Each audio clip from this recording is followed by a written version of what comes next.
Hello, friends. Hello, friends. A tradition unlike any other. Oh, my goodness.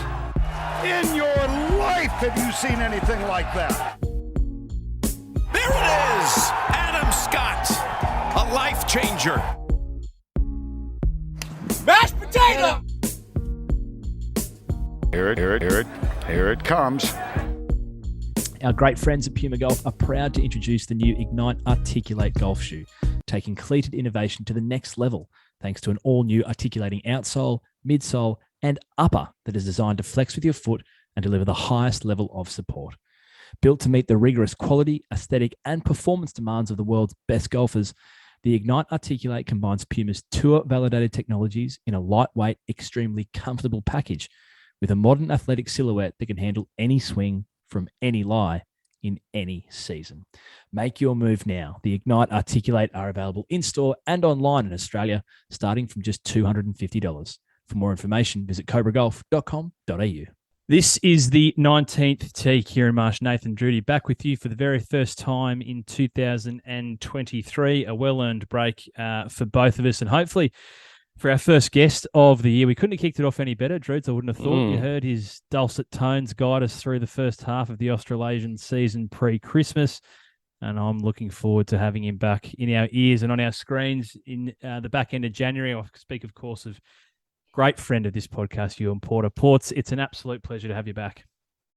Yeah, thanks for having me on, guys. Yeah, it was a terrific first half of the season here in Australia. A nice little Christmas and New Year's break, and looking forward to getting the season back underway again soon. We will obviously probably focus on primarily that back half, Ports, but remiss of us not to maybe grab your thoughts on the first half. Nathan and I spoke a lot in the lead up to how important we thought this summer was in terms of having a full schedule back and having the support of a great broadcast partner in Fox, and really people needing to vote with their feet. And it certainly seemed that way. The crowds have been exceptional over that first half, and I'm sure that's something you being there for a lot of it have really enjoyed, that buzz that's been back around the golf. Yeah, absolutely. Look, I think first and foremost, it's you can't do anything these days without the social media, the voices on social media, and the trolls, I guess we'll call them, having their say. And look, having been there amongst at pretty much every tournament, whether it be the WA PGA or the Vic PGA or the Australian Open and the Australian PGA, the atmosphere was absolutely sensational at every single tournament. It was bloody terrific to see the broad demographic of people watching the events, kids, women, men, young, old, white, black, whatever you want to call it.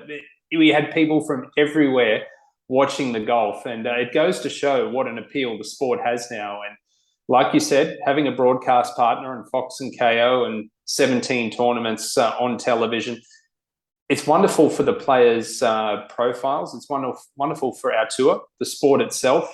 And when I referred to the naysayers and the trolls, to be fair, there has never been a better time to be a professional golfer globally, no matter where you are. And in a way, I kind of wish I was coming through now as opposed to 15 or 20 years ago, because the prize money here in Australia is, whilst it still pales in comparison to the rest of the world, it's really good. And the pathways to Europe and to the US are more substantial than they've ever been. So it's a very, very exciting time for golf here in Australia. How do you reflect on that first half of the year, mate? Obviously, two headline tournaments in the Aussie PGA and the Aussie Open as well. And I guess things couldn't have gone better more broadly for Australian golf and the tour in general than Cam Smith winning the the Aussie PGA. I mean, that ticked every box. But how do you kind of reflect on that first half of the year? Because, I mean, even watching like Dave Micheluzzi win out in Cal on the TV, that was a very good friend of this podcast. Like, there was lots of really cool little moments along the way, headlined by Cam winning at the Aussie PGA. Well, I think you mentioned him right there. I think Mick has been the storyline the first half of the season. If you've been following the events, I'm not sure if there's been a tournament where he hasn't been in contention. And I remember doing the statistics at one of the events, and I think he's only missed one cut in a 4-round tournament in 2022 in the last 12 months. It's quite phenomenal. He played quite well at the Alfred Dunhill Links over in Scotland. just prior to the season getting underway here in Australia. And no doubt that gave him quite a bit of confidence to kick on and do what he's done. Not only did he win in Kalgoorlie, he's been in contention. I followed him around after he led through two rounds of the Australian Open and played with Adam Scott on the Saturday. And, he put up a great fight there. And like I said, been in contention. He was top 10 at the Australian PGA. But not just Mika as well. I mean, you mentioned Cam Smith. It was great to have Cam back after 3 years and winning at Royal Queensland. You had a veteran in Dean Lawson getting the job done at WA Open. And then on the opposite end of the spectrum, someone who I've got an invested interest in, Jeffrey Guan from Sydney, the just turned 18-year-old amateur. He's contended in a couple of tournaments in Kalgoorlie and the WA Open. And I think it's been great for people watching to see those storylines develop, and no question we're going to see more over the next 3 months. The tournament that I guess that's probably turned a lot of heads in the golfing world, and maybe not so much outside it. I'm not really sure. Maybe sometimes we get a little bit too insular in the golfing world that we kind of don't really know what's going on outside. But the Cathedral Invitational seemed to be something that was just so amazingly cool to see in Australia, and obviously, a great product again, broadcast. And Marshy had a wonderful chat with the team from Cathedral as well. That seemed to just kind of, I don't know, elevate the season, or I don't know, just added something extra to the season that it almost feels like we were missing in the last couple of years. I'm not really sure if I can put my finger on it, and you might be able to pick up what I'm trying to put down here. Yeah, unfortunately, I didn't get an opportunity to go to Cathedral, and I've not been there as yet. I know a couple of members, so I'll be hitting them up to get there at some point in 2023. But I did watch the highlights package, and it was a wonderful tournament. And it reminded me a lot of, having spent 13 years living in the US, it reminded me a lot of the big member pro events that they have over there at the swanky private clubs, and Cathedral obviously is along those lines. It appears to be one of the best courses that we have. It came across great on television, and it was wonderful to have that format. The locals playing on day one, and some of Australia's best pros with Scotty and Leach was there as well, and of course Nick Flanagan, former US amateur champ, got the job done. And one of my good mates, Scotty Arnold, who I grew up playing amateur golf with, he lost in the playoff to Nick. And just more great opportunities, really. I mean, $100,000 for Nick Flanagan for winning. It's the second or third time in the last 3 years he's been within a whisker of pulling the pin on the game altogether, and it gives him a new lease on life. And why wouldn't it? He's still got the talent to do it. But it was a wonderful way to wrap up the season, and it appeared to be a bit of a laid-back tournament as well. Whilst it was still competitive and players wanted to do well, it was a nice sort of ease into Christmas. What do you think it says, Sports, for where the game's at, that you've got someone like a David Evans who owns Cathedral and clearly a very passionate fan of the game? I suppose putting his money where his mouth is. Drew's mentioned, I had a really good chat with David. He was generous with his time prior to the tournament to come on and talk to us about probably the genesis of the idea, and probably more importantly, where he wants to take it. It's a 36-hole tournament at present, kind of a member pro day into the 18 holes that we see on TV. And he certainly has ambitions to take it to a 3 or maybe even a 4-day event in the future. And, I think it's important that the game starts to see people like that invest, very heavily contingent in recent years on state government contracts. And that's great. And it brings the events to certain places and it builds them. But really, it's important now, I think, a next step, commercially so, to interest larger corporations, individuals like David who are well connected, to really start to flourish this summer as it grows. There's absolutely no question about that. And when you throw the Sandbelt Invitational into that conversation as well, which is played the week before Christmas, it augurs well for what we have here in Australia. And I honestly think the next piece of the puzzle here in Australia is to have tournaments between April and October. There's no reason why we shouldn't have a year-round tour. At the end of the day, it all comes down to money. And if we've got someone like a David Evans or someone of that nature invested in Australian golf and sees potential there for it to grow and continue to flourish like it has been, then I think the next step is to create some more tournaments in that 5-6 month gap. Because wouldn't it be wonderful to have a tour here in Australia where there was good money to play for, and players don't have to leave their families for 20, 30 weeks a year and spend all that money traveling abroad. I think there's a great opportunity there. I've believed that for 15, 20 years since I first turned pro, but we've not had that Kerry Packer or that David Evans or a major corporation that's put the money behind it. But I think there's an opportunity there going forward for it to do so.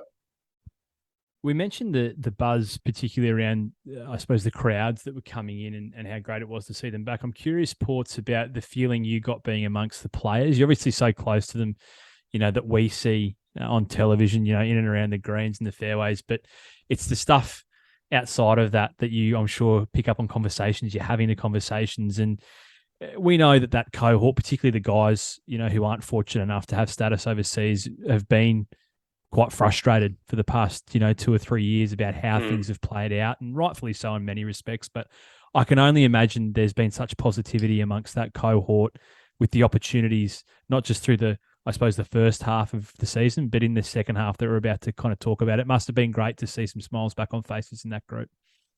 Yeah, no question. And you're right. There were a lot of frustrated players over the last couple of years, but in defence of Nick Dasty, Kim Felton, Gavin Kirkman, Mike McDonald, all the guys at the PGA Tour of Australasia, it was a pretty tough market over the last 2 years here, and certainly with all the COVID restrictions, the options were few and far between to really do anything. And the fact that they've gone above and beyond to get the tour back to where it is now is a credit to them and in credit to their investment in the future of professional golf here in Australia. And again, it would be remiss of me not to mention Karen Lum and the WPGA as well. They've had some great things going over the past 12 months. And of course, we saw that at the Australian Open with the Women's Open in conjunction. They got some big tournaments coming up over the next 2 to 3 months as well. And look, I think it's a bright future. I think it will continue to grow. 17, 18 events on our schedule. I think we're going to see minimum of 20 in the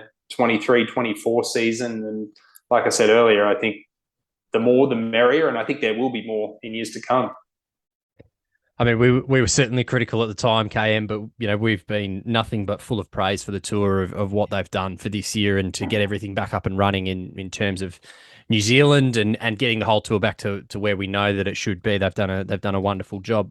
You mentioned the Aussie Open there, Ports. It was such a great tournament again. Great to see it back. I mean, look, a little deflating. I'm not going to lie to not see an Aussie win it, which I must. that's the loyalist in me coming out. But congrats to Adrian Moronk. How did you see that tournament play out, mate? There was obviously a lot of chatter on social media. We had a really good conversation about it on the show post. How did you kind of wrap all of that up? Yeah, look, I was in amongst it all. Being there inside the ropes, and the atmosphere was absolutely sensational. And the great thing about Victoria Golf Club is it's a fairly tight golf course. It's not a huge piece of land. So it was quite an intimate atmosphere there with the crowds and the galleries. Then when it came to the production side of it, when you're trying to produce a tournament over 2 different courses, that's a challenge to begin with. But then when you've got 3 different competitions, when you throw in the all abilities as well, it was so tough with the budget they had. And then at the very end of the tournament, when you had 3 consecutive groups with winners coming from each of those groups, there's stuff that I would like to think that not just the production team, but Golf Australia in particular, who run the event, will learn from for years to come. I think overall it was fantastic. It was a success, and I loved it. My big suggestion personally on Twitter was that we should potentially follow the lead of tennis and have the women finishing on Saturday and the men on Sunday, if they're going to continue playing the men and the women together, which it appears they will. I don't know whether that will happen, but I think if you did that, it would give both genders their time to shine. And it was just a little bit frustrating at the end how it all got a little bit messy, because I know there were a lot of shots missed on the coverage coming down the stretch over the last 2 or 3 holes. And bear in mind, I'm only saying this because I probably, along with most of the listeners as well, would love to see a perfect product. And overall, I think it was really well produced and it was really well run. But I think if we're going to make it even better, it needs to follow those those guidelines to make it perfect.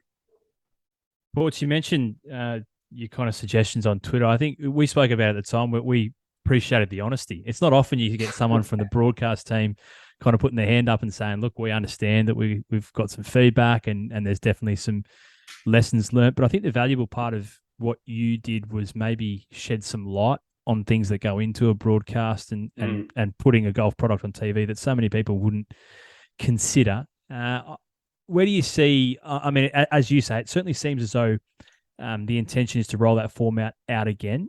It's a fine balance, though, isn't it, between showcasing what is a wonderful product and not running the risk of diluting any of the three, if that makes sense. Because you look at, I mean, the feedback from overseas was wonderful. Like people watching the world feed, I think tuning into that thought, this is outstanding. It's that fine balance between getting it right for the home market and ensuring that, you are doing justice to everything that's on offer.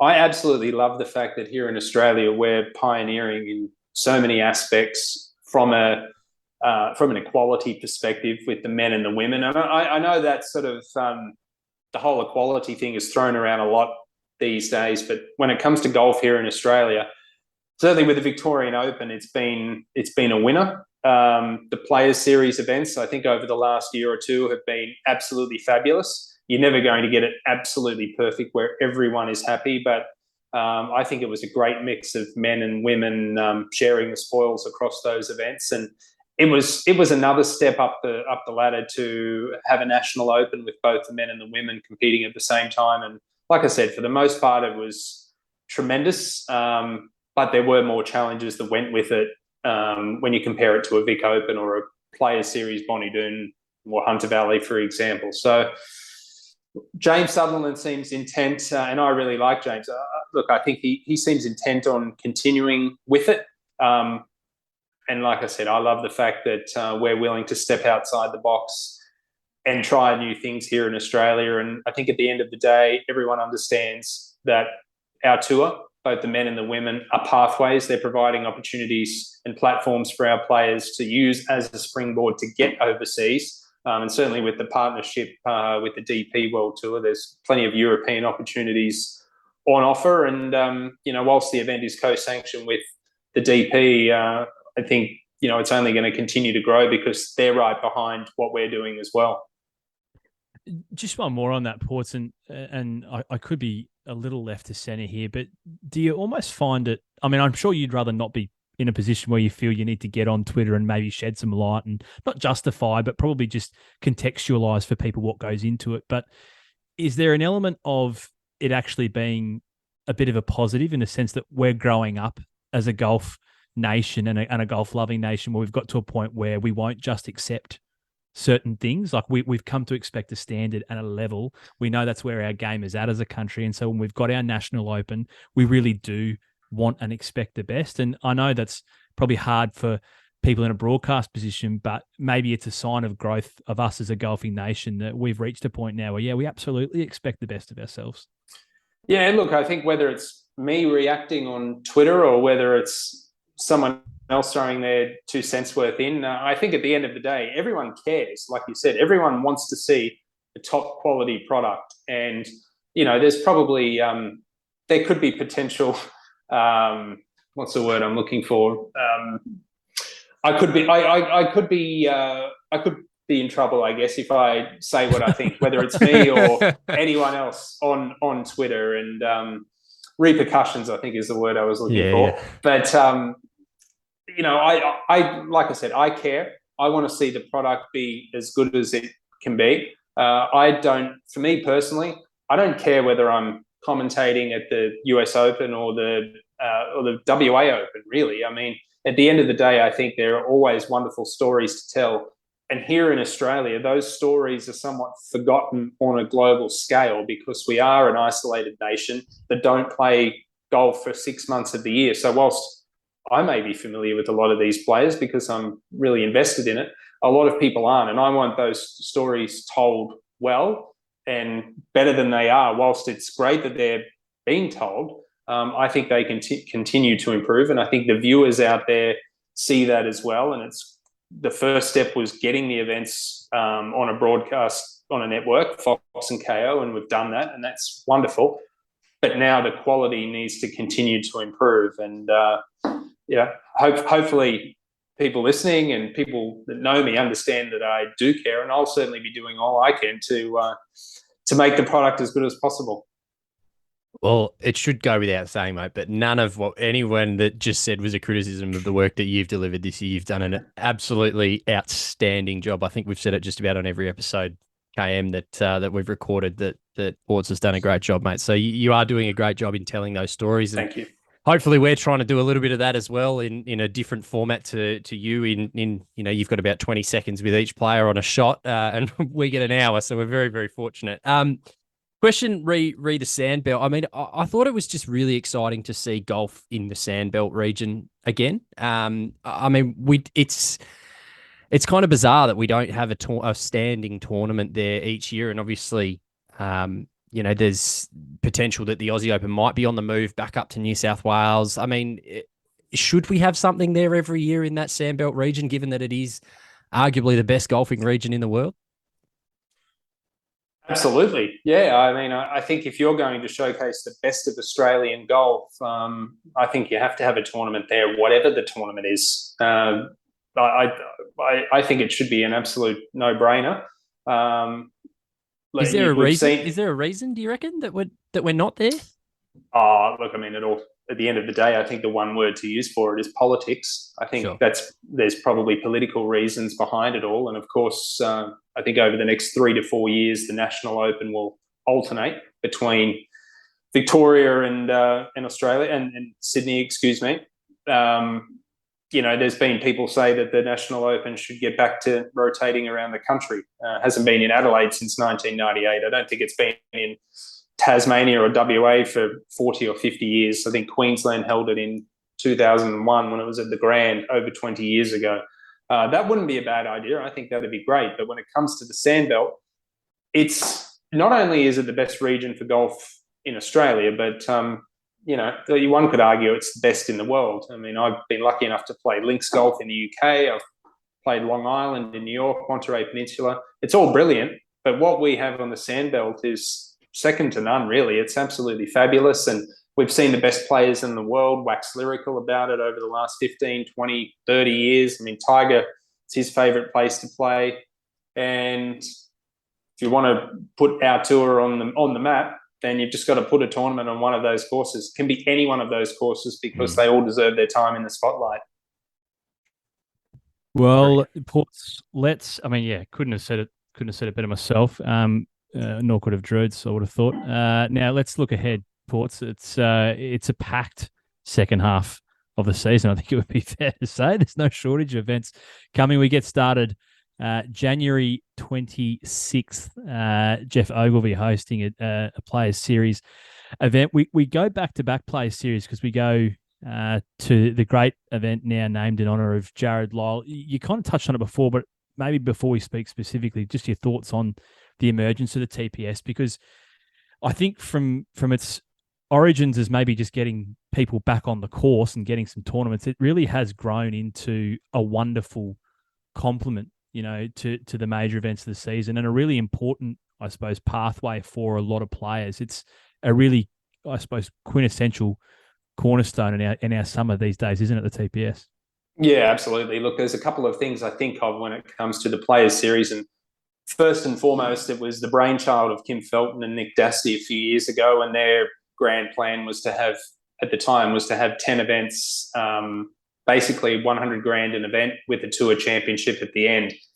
And I know when I first heard it, I thought that's wonderful. Certainly got an uphill battle. I know they had their detractors, and people thought that it was a pipe dream. And now each event is worth 200 grand. And whilst there might be 5 or 6 of them, I think they've gone above and beyond and sort of surpassed their initial goals for the first couple of years in what they're doing. And I've got no question that it will continue to grow, and they'll get those 10 events in the next 3 or 4 years.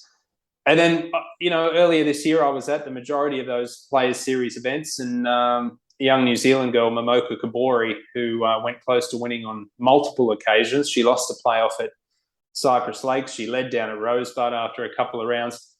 Her performance there gave her a platform to go over to the secondary tour in Europe, the LET Access Series for the women. And in her first 4 or 5 events over there, she had 2 wins and 2 runner-ups and effectively earned her LET card in 4 starts. And she even said to me, like, there's absolutely no way that she could have done that without the experience she gained from those Players Series events, because while she was a good player and doing well back in New Zealand, you know, being in contention, playing on national television and of course, having the money that she earned, the financial backing behind her to go over there and perhaps relax a little bit and not be stressed about money all the time, it gave her that platform and that cushion to go and perform like she did. And she's continued to play really well throughout the season. And there's no question that moving forward, we're going to see more stories like a Momoka Kabori, whether it's a male or female. When you look at the back half of this season as a whole, Ports, what excites you most? Is it the series of great TPS events? Is it the re-emergence of New Zealand as a destination now and having that back on? You know, getting to go somewhere as stunning as Millbrook is never a difficult thing to do. Is it the state opens, whether it's the Vic Open down at 13th Beach, a great place, New South Wales, or maybe even this new end of season tournament, which for me I think is fascinating and I think really presents a brand new, I suppose, element for a fan and for the player alike. There's a lot of things to be excited about when you kind of wade through the different components of this second half of the season. Yeah, look, I think it's always exciting to see the young players coming through. I know that with the Adidas Junior Sixes series that I'm running, I know that both Nick Dasty and Kim Felton, the tournament coordinators at the tour, they've been very supportive of the next generation of stars. And coming guys like Jeffrey Guan, Harrison Crowe, Hayden Hopewell, Elvis Smiley coming through that side of things. And then for the females, Cassie Porter, use her as an example, coming through, who's contended multiple times. Players of that caliber and of that ilk, I always get excited to see one of those players break out and win for the first time here in Australia, and using that as a springboard to go on and win more and compete overseas. I think that's one thing that I always really look forward to. The other thing I look forward to is the 3 cards that are given out for the DP World Tour at the end of the year. If you look back to last year, you had Jed Morgan after his Australian PGA performance. He wrapped up one of those DP cards. Blake Windred as well, and Andrew Dote, who had pretty much given it all away and was coaching up in Newcastle. And all of a sudden, those 3 players have an opportunity now in 2023 to go and use the DP World Tour as a platform to the PGA Tour or whatever they aspire to. So I think that's going to be wonderful. And then New South Wales Open, new venue, Rich River, out of Sydney for the first time in many, many years. That's going to be interesting to see. Great golf course down there. And then, like you said, Players Series and a new end-of-season event at a wonderful venue, the National, all broadcast on TV. And I didn't mention Queenstown in there as well, which is just about everyone's favourite tournament. There's not much not to be excited about. I mean, obviously, some of the tournaments in terms of prize money and points on offer are bigger than others in terms of the Vic Open and, of course, the New Zealand Open and the New South Wales Open. In terms of that relating to the Order of Merit, I mean, Cam Smith obviously leading the Order of Merit, but we know that that's largely irrelevant in the grand scheme of things, and we're really looking at the guys who are going to play most of the tournaments here. Those 3 tournaments are really going to be the deciders in who gets through, and when you look at it, there's no one that's really too far back at the moment, is there, to jump into one of those 3 spots that you mentioned getting those DP World Tour cards? Absolutely. Yeah. I mean, you win one of those events or even a top 2 or 3 finish for a lot of players could really vault them into contention. And I expect Dave Micheluzzi to be one of those players, given his red-hot start to the season and the confidence that he's carrying. I would expect him to earn one of those cards. But really, it could be anyone that jumps out of the pack and gains one of them. Are there any 2? Well, that was going to be one of my last questions. Who do you think is going to get through in terms of the DP World Tour? Obviously, you gave us Mika. Are there any other names that you think are ones to watch out for? I'm putting you on the spot here. You know, that's normally a closer to the end question. No, you are. Look, the one player who I think he's not short of confidence, and I really enjoy watching him play, is Daniel Gale. I think I think Gailey is he's set for a breakout at some point. He's been there or thereabouts now for 2 or 3 years, and I first played with Gailey when he was 17 or 18, about 9 years ago, and he's improved a lot. He's always been a good fella. He's not let setbacks sort of derail him in any way, shape, or form. He played his first PGA Tour event this year, the 3M Open in Minnesota, and he's not scared to travel. And I don't think that breakout is far away, and perhaps he's one to keep an eye on over the next 2 to 3 months. A very good friend of this show as well, Daniel Gale. God, he's... The Gale Force was actually my tip, if I remember correctly, Drew. It was. The order of merit. Yeah. Who did I say? Felton. You said Jared Felton, yeah.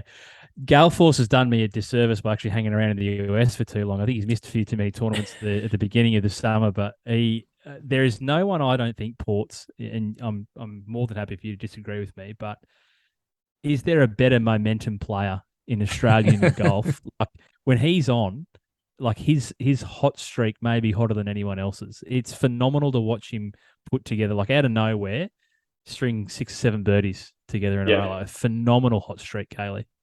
The word confidence is thrown around fairly willy-nilly, but the hardest part about confidence is when things aren't going well, when you're facing some form of adversity. To be confident in those situations is not easy. In fact, most players, including myself back in the day, were the other way.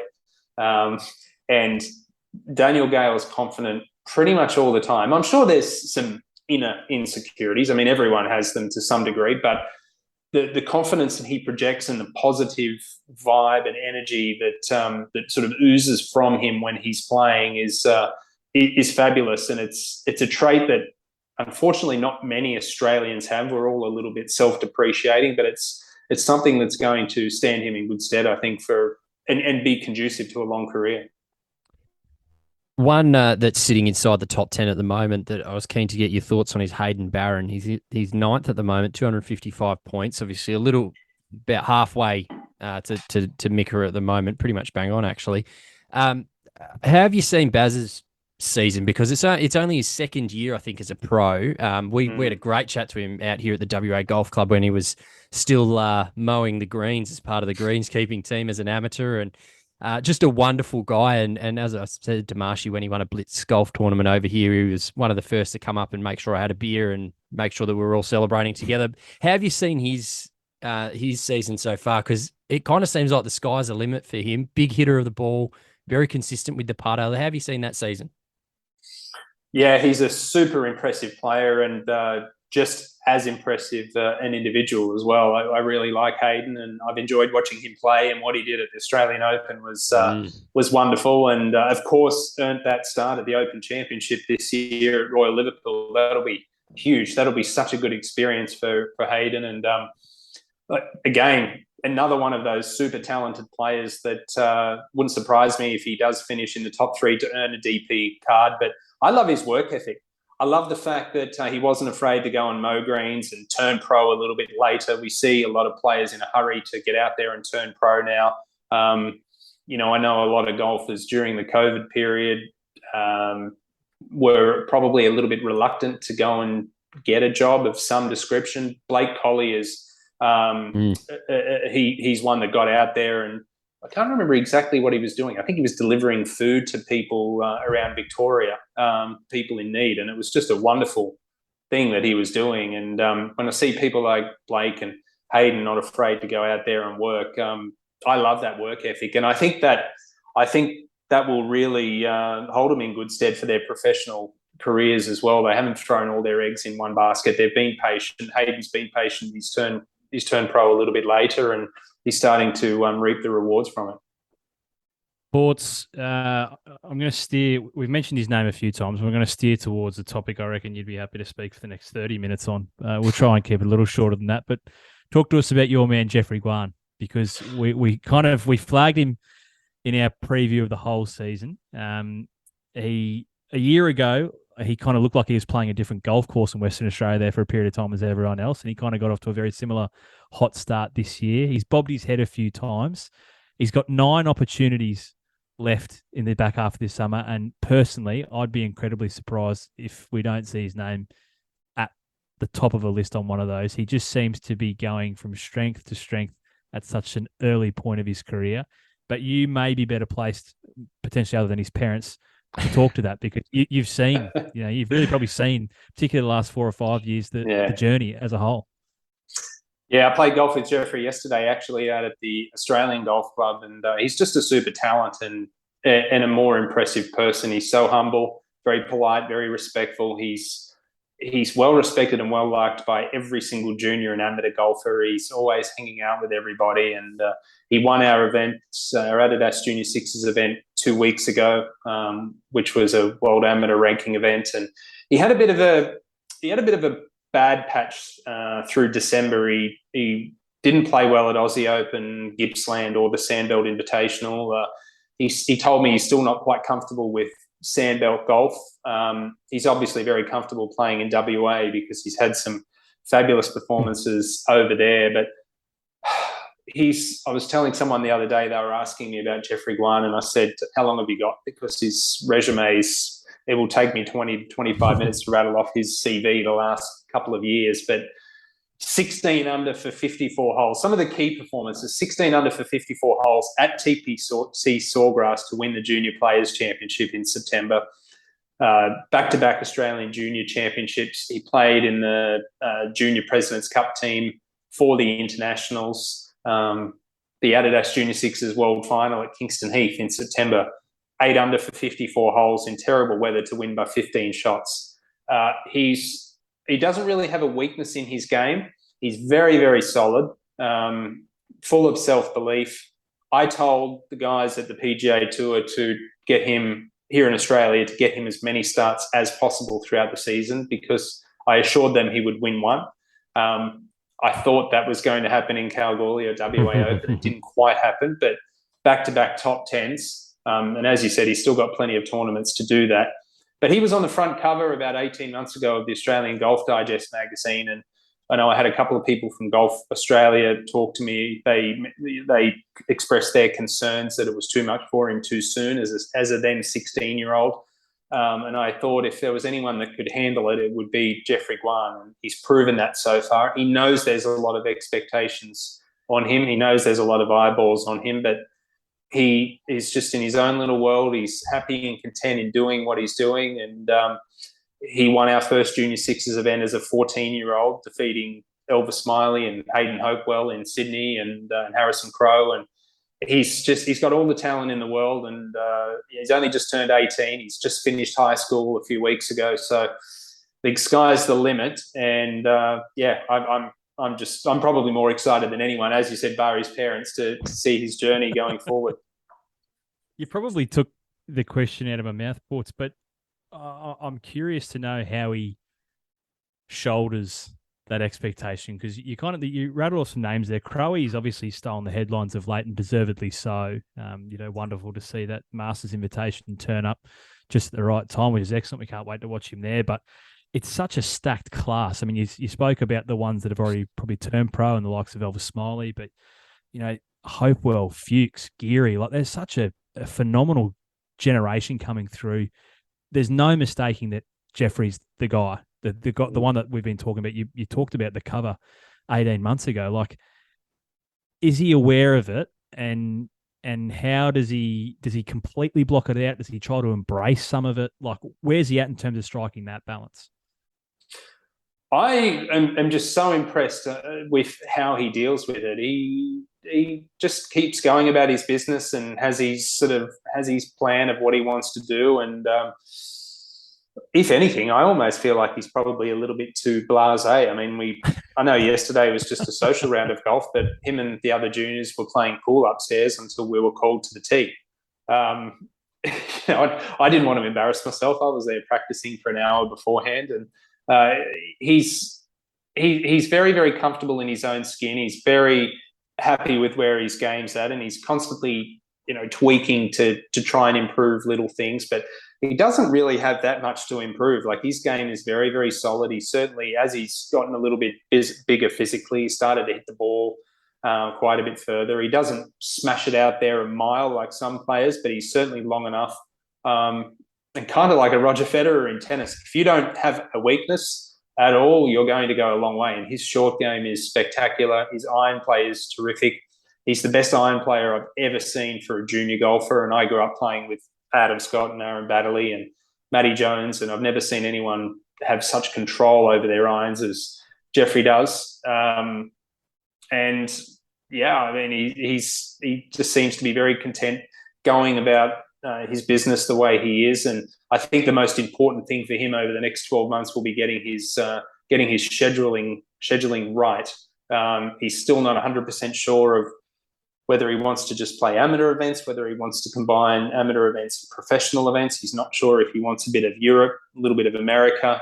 That's something that he's going to sit down with his team and try to figure out. But you don't want to try and do too much too soon. And you mentioned Elvis Smiley, and during the COVID period in Queensland, I organised a couple of games for Elvis and myself to play with Adam Scott when he was back there. And Scotty told Elvis, your first 2 to 3 years as a pro will be your most important years. You need to establish yourself in some capacity during this period. And you look at someone like Ryan Ruffles, who's still only 23 years old and super, super talented, but he's been a pro for 6 years now, has now lost all status on all tours, played on invites on the PGA Tour, but has never had a card greater than the Corn Ferry Tour. And whilst the physical talent is still there, there's so much scar tissue that's developed over the last 6 years. And that's the reality for all golf pros. If you don't do something in those early years, it makes it awfully hard then to overcome that scar tissue and the adversity, like I mentioned, and the negative thoughts that creep in. So it's important that Jeffrey, he's still only 18. It's important that he gets right over these next 2 to 3 years so he can build on that when he does turn pro. Just lastly on Jeffrey, one thing I've really enjoyed probably observing is naturally he's getting older, but he seems to be growing up. You know, the hair's grown out a bit. We seem to love ourselves a little bit of fashion. Doesn't mind the occasional beer now that he's 18. How important? I mean, you spoke about it's a critical first 2 or 3 years, but you know, for a kid that's been on the journey already for so long, having that other part of your life, just the ability to switch off and get away from golf, is also incredibly important. He seems to really be kind of growing into his own skin in that respect as he gets a little bit older as well. He does a great job of that here in Sydney. The challenge for him will be when he gets on the road, and that's the challenge really for any golf pro. I mean, if you're out there on your own and you don't really know anyone, it's that time away from golf. What do you do to entertain yourself? And there's been plenty of golf pros in the past that have fallen foul to that. You know, they just don't enjoy life on the road. They get lonely, they get miserable, and they just want to come home. And it's hard for us here in Australia because we are on the other side of the world. You can't just, well, you can just up and leave if you want, but you're going to, from America or Europe, but you're going to give up a lot of opportunity over there. So you've got to find a way to strike that right balance of enjoyment on and off the golf course. And, so far so good for Jeffrey. But when they travel as a junior or an amateur, they're generally part of a team.